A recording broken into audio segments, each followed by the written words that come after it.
West Yorkshire is home to 2.325 million people. In 2018, they made 1,574 million car trips, 144.6 million bus trips, and 35.9 million train trips. With a global pressure to reduce carbon emissions and live more sustainably, I set off to find out why the people of West Yorkshire are not making more use of their public transport system.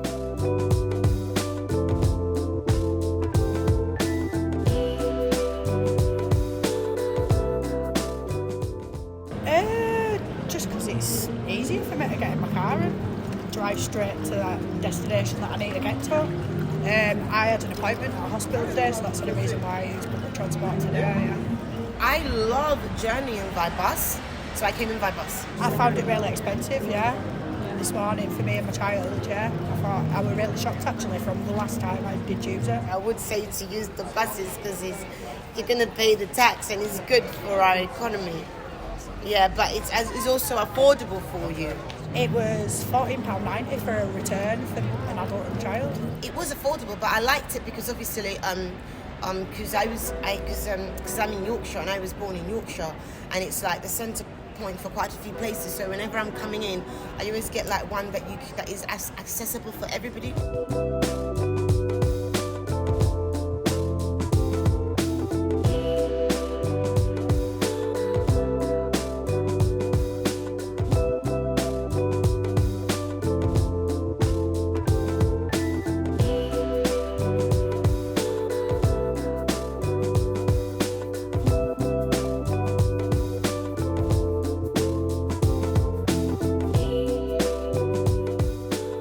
In West Yorkshire, it's basically the same situation as across the rest of the UK. For decades, since the 1980s, we've had a system that officials have called a masterclass in how not to run buses. And what has that ended up with? It's hitting the big four. These are the big four barriers to bus use. So people don't feel they get value for money. They don't feel that buses are reliable. They don't turn up when you need them. They don't go where you want, and they don't go where you want when you want them to. And so those are the big four. And so if people were finding it more affordable, reliable, frequent, and going more places, they would definitely be getting on the bus. So we're campaigning for that change so that there's more local voice and a local say over services here in West Yorkshire. So that means regulating the network in the first instance in the public interest, and that means delivering that London-style system of public control. So what are the things you get to see there? You get to see more reliable buses because you're not seeing a driver shortage because they're cutting the wages of the drivers. You get to see that simple integrated set of tickets and fares. So in London, one simple set, you're not having to buy one ticket on a first bus, one ticket on an Arriva bus, it all works together. And then finally, the biggest and most kind of exciting power of them all, you can cross-subsidise. You've got a really busy commuter route in Leeds, making lots of profit. You can take that money, reinvest it into the network and get those quieter rural services, evening services back up and running so that they're getting people onto the bus. If we look at the evidence basically, let's see the poll that came from the Northern Powerhouse Partnership. They found that of people who know their opinion on this issue, 86% of them want buses brought into public control. What about the election? Well, Tracy Brabin was elected on a massive mandate that was based around her flagship policy, bringing buses into public control. Even Westminster journalists like Robert Peston was picking up on the fact that buses were the big thing for her. So we know that's what the public want. And again, why do they want that? Because they want services that are run in their interests, not in the interests of a rich, small few. Our buses in West Yorkshire are owned by foreign governments. They're owned by the French government, the German government. We should own them and run them ourselves so that they're working for local people. This price announcement actually shows the system is broken in West Yorkshire. How is the Mayor achieving it? She's having to basically pump £11 million a year into the pockets of these private companies to get them to lower the fares.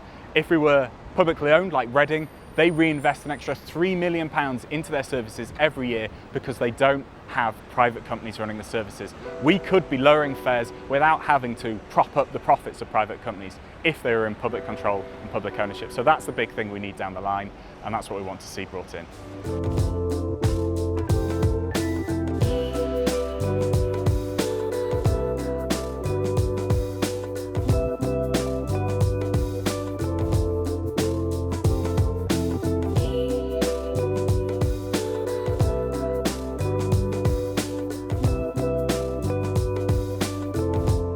With the cost of living increasing, One way to save money on a holiday and to improve your carbon footprint is to use the existing affordable bus services to travel to and from the airport.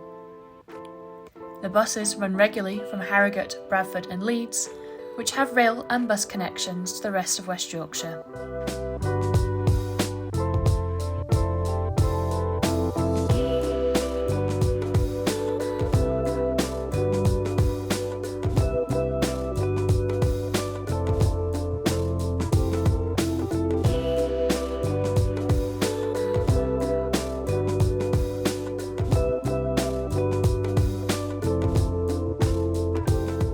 Bradford 2025 isn't just about 25, is it? It's about what legacy is left after 2025.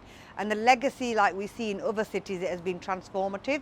But the one ingredient missing from Bradford is the transport. And today's Select Committee report says really, really clearly that the government has to revisit HS2. It has to revisit for Bradford, the Northern Powerhouse Rail, it has to be revisited. If we want to be the best that we can be, we have to make it future-proof, don't we? And being future-proof is meeting our targets for net zero, is meeting our targets for our young people so that they can thrive, and our city as it is to reach its maximum potential and be the best that it can be. And we have to play our part as Bradfordians to contribute to that, and that includes the Clean Air Zone as a city of growth. And that has to be central to where we're at as a city. It's our responsibility to make sure that not the next generation and our generation that we're leaving behind us doesn't just survive but actually thrives, and transport is a crucial part of that jigsaw. The people of Bradford need a good transport system, they need good infrastructure, they need good public transport. And we have got the ambition here, we've got the ambition with the young people. There is no poverty of aspiration in Bradfordians.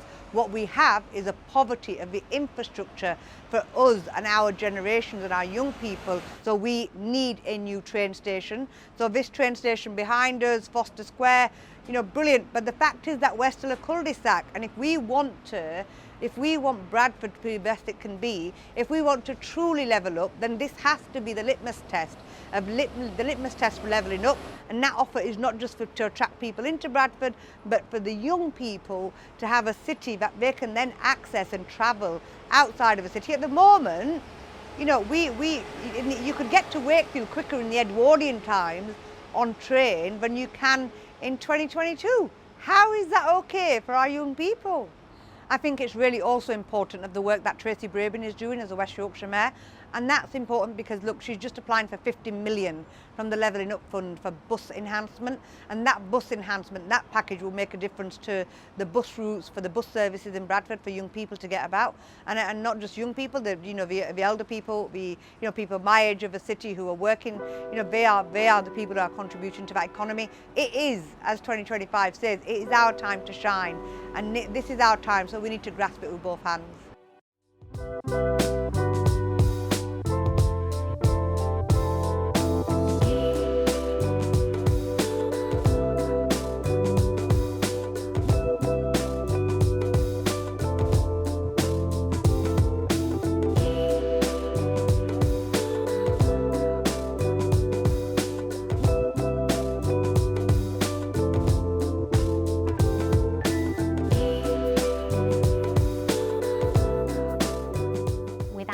Transport links that we have that get us into Leeds and to Manchester and then to the rest of the country, we would really struggle to attract the residents and the visitors that we do.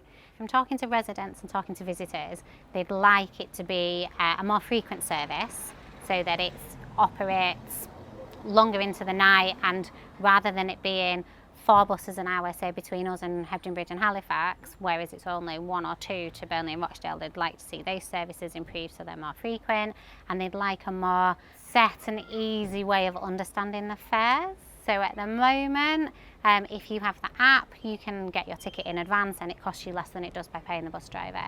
So they'd like to see those fixed, and I think some people would like to see the train routes improved as well.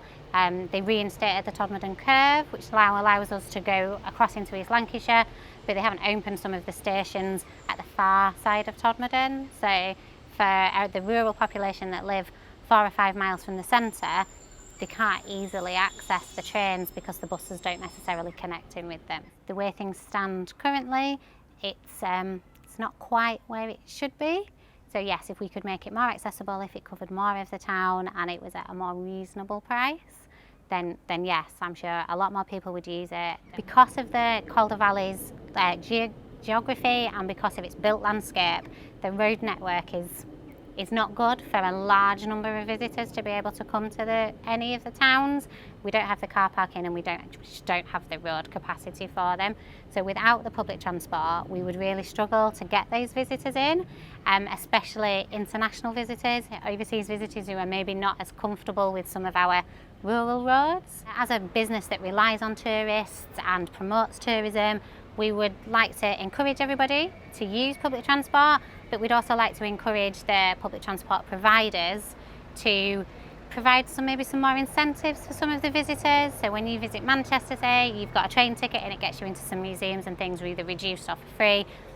We'd like to see them do something like that to try and incentivise people to use the public transport here. So what is the next stop for public transport in West Yorkshire? Everyone I spoke to wanted the same improvements: affordability, frequency and reliability. In order to improve the current system, the people of West Yorkshire want a more connected system with affordable and clear pricing that they can rely on to get them where they want to go, when they want.